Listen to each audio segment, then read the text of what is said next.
संघर्ष का मतलब है कि हम समाज के विकास के लिए संविधान प्रदत्त सुविधाओं को प्राप्त करने के लिए एकत्रित होकर संघर्ष करें। हम जातियों में न बंटकर, जाति को जमात बनाकर, समुदाय बनाकर, इकट्ठे होकर सब लोग एक आवाज में आवाज उठाएं तो कोई सूरत नहीं है कि आपके संविधान को कोई भी शासक बदलने की बात तो दूर, हटाने की बात तो दूर, उसमें आपके विरुद्ध कोई संशोधन तक नहीं ला सकते हैं।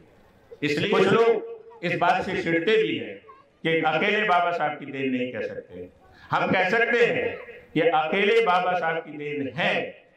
ये सही है कि संविधान सभा ने जो प्रस्ताव पास किए उनकी ड्राफ्टिंग उन्होंने की, लेकिन वो ड्राफ्टिंग करने के लिए ड्राफ्ट भेजना और उसको संशोधित करना और उस पर बहस करना और उस पर सभी लोगों की राय लेकर अपने वर्ग की बात करना, इससे बड़ा योगदान किसी का नहीं हो सकता जो बाबा साहब का संविधान बनाने में हुआ।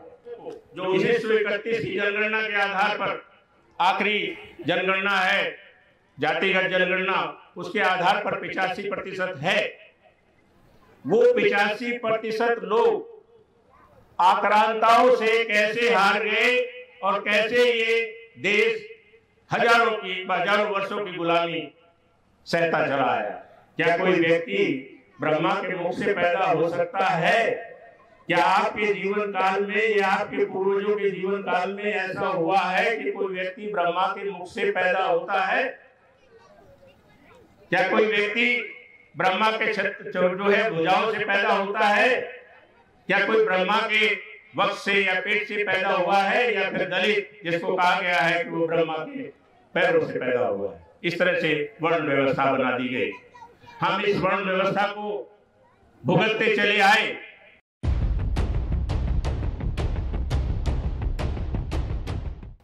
धन्यवाद संचालक महोदय, मंचासीन, प्रबुद्धजन और इस सभागार में उपस्थित समस्त भाइयों और बहनें, यानी कि सभी आमंत्रित प्रबुद्धजन, सबसे पहले जय भीम, जय संविधान। हम आज संविधान दिवस पर इस कार्यक्रम में उपस्थित हुए हैं। प्रोफेसर साहब ने, राणा जी ने जैसा बताया कि कुछ जल्दबाजी भी होती है और कुछ लोगों को समय भी देना चाहिए। निसंदेह ये सही है कि समय देना चाहिए, क्योंकि कार्य संस्कृति और समय प्रबंधन ये भी एक संविधान का भाग है। हमें, यदि हमने प्रोग्राम 12 बजे का रखा है तो हमें 12 ही बजे शुरू करना चाहिए। ये भी समय प्रबंधन है और हमें संविधान से ये सीख भी लेनी चाहिए। प्रोग्राम होते हैं, बहुत से लोग समय से आ जाते हैं, बैठे रहते हैं, सुनते रहते हैं, बोर भी हो जाते हैं, प्यास भी लगती है, भूख भी लगती है। कुछ आकस्मिक सुविधाएं, बाथरूम वगैरह के लिए भी जाना पड़ता है, और कुछ अपना कार्य छोड़कर आए हैं, उन्हें अपने कार्य में भी नुकसान होता है। इसलिए कोई भी प्रोग्राम हो वो 2 घंटे से ज्यादा का नहीं होना चाहिए, और समय की पाबंदी आवश्यक है। कार्य संस्कृति तभी आपकी आगे बढ़ेगी जब आप समय का प्रबंधन करेंगे। ये जितने भी कार्यक्रम हो रहे हैं संविधान संबंधी या सामाजिक न्याय संबंधी, ये कोई बारात नहीं है कि अभी चलते हैं और दूल्हा और दूल्हे का बाप सबको कहते कहते थक जाता है। लेकिन हम अभी निकल रहे हैं और लड़की वाले के यहाँ उस समय पहुंचते हैं जब जो फेरों का समय निर्धारित किया गया है पंडित के द्वारा। यद्यपि मैं नहीं मानता कि पंडित के द्वारा निर्धारित समय पर ही हम शादी करें, लेकिन फिर भी यदि आपकी परंपरा ऐसी चली आ रही है तो उस समय को न गंवाइए जो आपको फेरों का समय दिया गया है। फेरों का समय यदि रात को आपको 10 बजे का दिया हुआ है तो सुबह 4 बजे आपके फेरे हो रहे हैं, तो भूलिए ये क्या है? ये समय प्रबंधन। हम समय प्रबंधन को भूल गए। हमें समय प्रबंधन अपना ध्यान रखना चाहिए। एक किसान है, अपने खेत में अपना काम छोड़कर कुछ देर के लिए आपके फंक्शन में आता है और ये सोचता है कि कुछ वहां सुनो, लेकिन यदि उसे शाम यहाँ हो जाएगी तो उसके खेत का काम नुकसान भी होगा और नहीं तो वो बीच में उठकर चला जाएगा। इसलिए सबसे पहले मैं अकेले राणा साहब को ये बात नहीं कह रहा हूँ, आप सभी से कह रहा हूँ जो आयोजक हैं और जो इसमें उपस्थित हैं, कि वो समय से ही आए और समय देकर अपना काम करें। बाबा साहब ने इस संविधान को बनाने से पूर्व बहुत शिक्षाएं हमें दी हैं। संविधान हमारे पास एक अमूल्य किताब है जिसमें शासन की, प्रशासन की, देश के, प्रांत के सभी स्रोतों की व्यवस्था के बारे में नियम दिए गए हैं। पहले नियम क्या था? पहले नियम जिसका प्रयास आज भी किया जा रहा है, मनुस्मृति का संविधान। कहते हैं कि मनुस्मृति का संविधान आज भी लिखित रूप में रखा हुआ है और उसे लागू करने की प्रक्रिया चल रही है। तो क्या हम ऐसा होने देंगे? हम किसी भी रूप में संविधान को बचाएंगे, संविधान को समाप्त नहीं होने देंगे। ये प्रण आज सभी को लेना है कि संविधान हमारे प्राण हैं, हम इनको हर हालत में संविधान को बचाएंगे। मनुस्मृति में कहा गया था कि 4 वर्ण है, ब्राह्मण, क्षत्रिय, वैश्य और शूद्र। और शूद्र में भी एक और अति शूद्र, दलित शब्द बढ़ा दिया गया है। ये सब क्या है? किसने बनाया? क्या आप उस पर विश्वास करेंगे? क्या कोई व्यक्ति ब्रह्मा के मुख से पैदा हो सकता है? क्या आपके जीवन काल में या आपके पूर्वजों के जीवन काल में ऐसा हुआ है कि कोई व्यक्ति ब्रह्मा के मुख से पैदा होता है?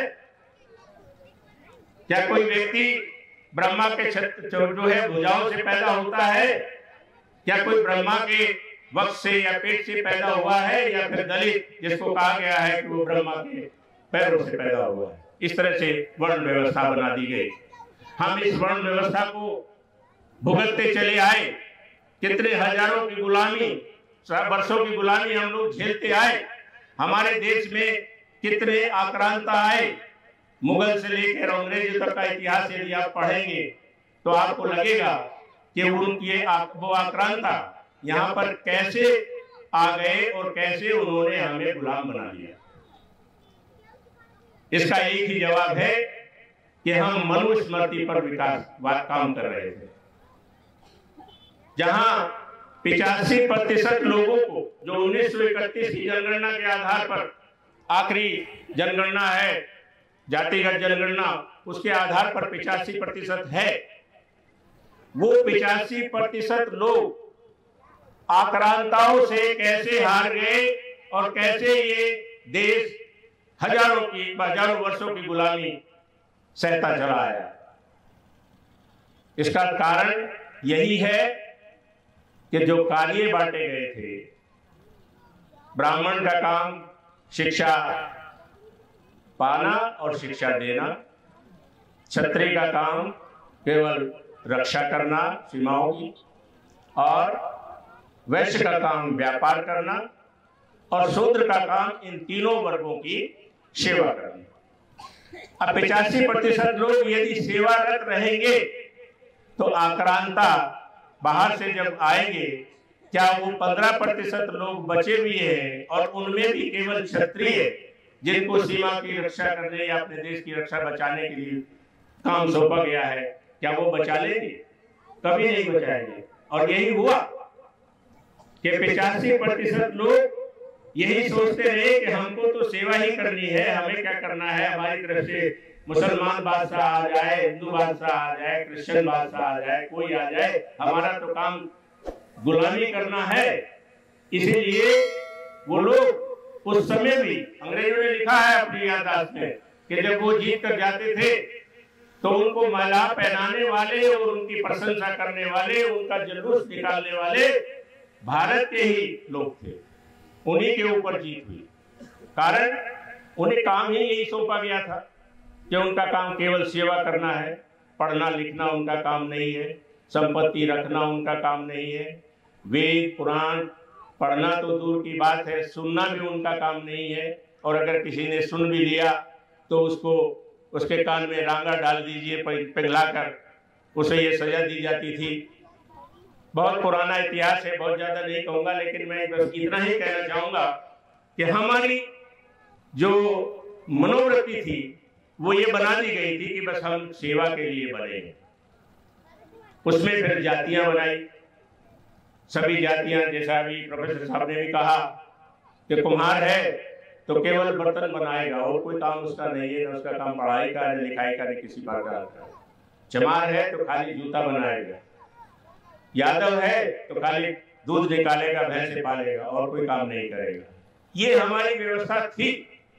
ये सब व्यवस्थाओं को जो समाप्त किया गया वो हमारे इन महापुरुषों ने, जिनकी यहाँ पर तस्वीरें लगी हैं, ये इनका बलिदान है। इन्होंने संघर्ष किया, समाज को जागृत किया।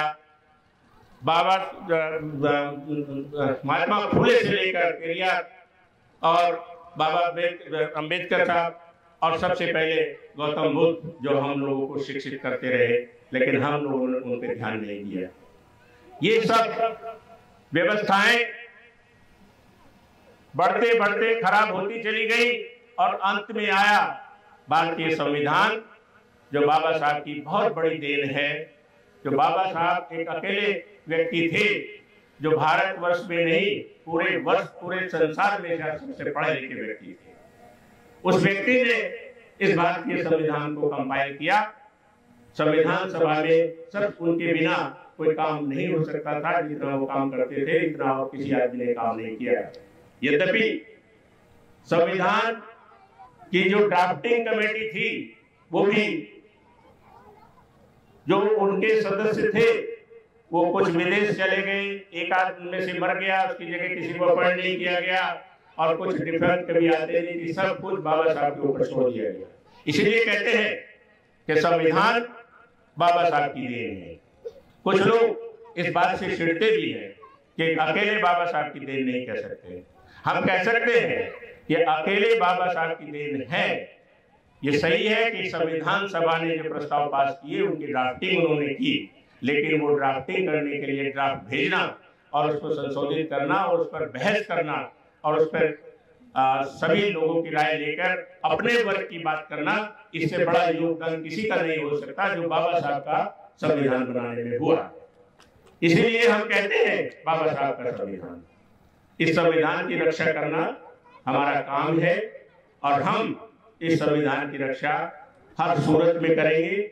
और वो हम तभी कर पाएंगे जब हम शिक्षित बनेंगे, संगठित रहेंगे और संघर्ष करेंगे। जैसा कि बाबा साहब ने कहा था कि शिक्षित बनो, संगठित रहो और संघर्ष करो। आज हम देख रहे हैं कि कुछ शिक्षित बने हैं लेकिन वो संगठित नहीं है। गांव से निकले, कस्बे में चले गए, छोटी नौकरी है, बड़ी नौकरी है तो शहर में चले गए, कभी आए नहीं, तो कहां से संगठन होगा। राणा साहब ने ये प्रयास अपने क्षेत्र में किया है। आप बधाई के पात्र हैं कि आपने लोगों से जुड़े रहना पढ़े लिखे का काम है, और पढ़े लिखे जब तक अपने लोगों से नहीं जुड़ेंगे तो उन्हें प्रेरणा कैसे मिलेगी, वो आगे कैसे बढ़ेंगे। इसलिए शिक्षित बनने के साथ साथ संगठित रहना और संघर्ष करना। संघर्ष किसका बात कर करना? आज हम संघर्ष क्या कर रहे हैं? आज हम संघर्ष आपस में कर रहे हैं। आपस में लड़ने को संघर्ष नहीं कहते हैं, जातियों को आपस में लड़ने को संघर्ष नहीं कहते हैं। दोनों धर्म, तीनों धर्म, चारों धर्म जो भी हमारे हैं उनमें आपस में लड़ने को नहीं कहते हैं। संघर्ष का मतलब है कि हम समाज के विकास के लिए संविधान प्रदत्त सुविधाओं को प्राप्त करने के लिए एकत्रित होकर संघर्ष करें। हम जातियों में न बंटकर, जाति को जमात बनाकर, समुदाय बनाकर, इकट्ठे होकर सब लोग एक आवाज में आवाज उठाएं तो कोई सूरत नहीं है कि आपके संविधान को कोई भी शासक बदलने की बात तो दूर, हटाने की बात तो दूर, उसमें आपके विरुद्ध कोई संशोधन तक नहीं ला सकते हैं। इसलिए शिक्षित बनो, संगठित रहो और संघर्ष करो। और ये सब तभी होगा कि शिक्षा, जैसा बाबा साहब ने कहा था, शिक्षा शेरनी का वो दूध है जो पिएगा वो दहाड़ेगा। गौतम बुद्ध ने कहा था, जानो, परखो और तब मानो। किसी चीज को देखो, पहले से समझो और फिर मानो।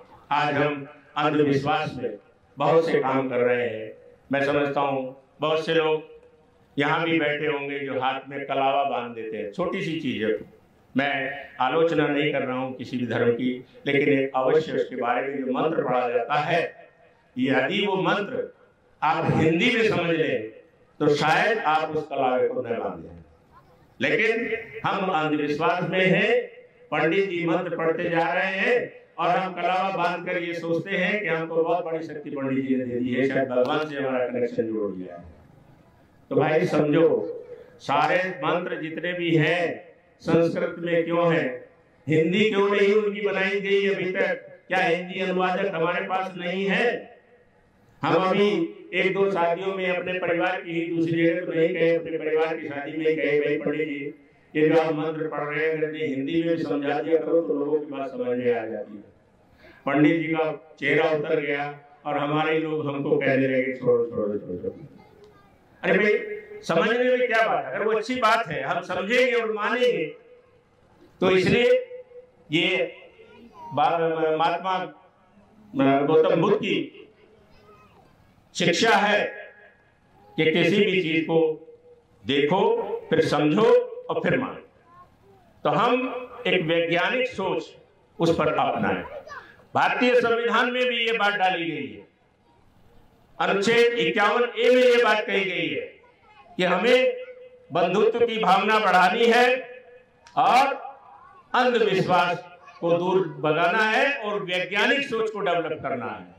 तो हम क्यों नहीं कर रहे हैं? इसके लिए दोषी हम ही हैं। हमको अपना आत्मावलोकन करना होगा और जब तक हम अपना आत्मावलोकन नहीं करेंगे, शिक्षित नहीं बनेंगे, संगठित नहीं रहेंगे और संघर्ष नहीं करेंगे तो पिछड़ा पिछड़ा रहेगा, दलित दलित रहेगा, उनको सुधारने वाला कोई नहीं। बस इन्हीं शब्दों के साथ मैं अपनी वाणी को विराम देता हूँ। धन्यवाद।